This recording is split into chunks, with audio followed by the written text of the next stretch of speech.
qual è la tesi sostenuta dai suoi assistiti?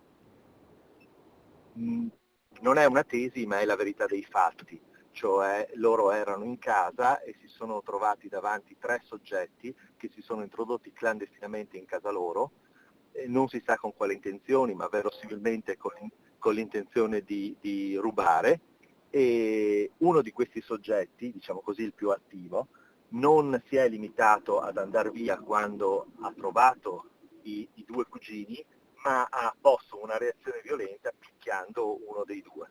Sì, il soggetto più attivo sarebbe la vittima, Sì, Lorenzo Nardelli. mentre gli altri 2 sono scappati per le scale, questo Lorenzo Nardelli ha picchiato e buttato a terra Radu, uno dei 2 miei clienti, e successivamente invece di allontanarsi ha preso l'ascensore, e nell'ascensore c'è stata un'ultima fatale colluttazione nella quale ha avuto la peggio il Nardelli, ma avrebbe potuto razionalmente averla peggio anche uno dei 2 cugini. Dal racconto dei suoi assistiti, come sarebbe sopraggiunta la morte del 32enne? Non se ne sono neanche resi conto.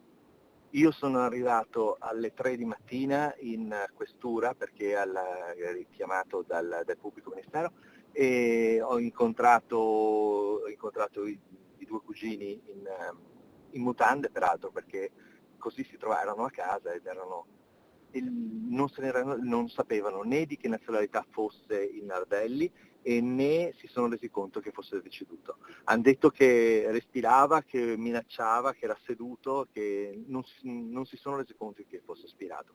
Sembra però che non ci siano stati segni di effrazione all'esterno dell'appartamento.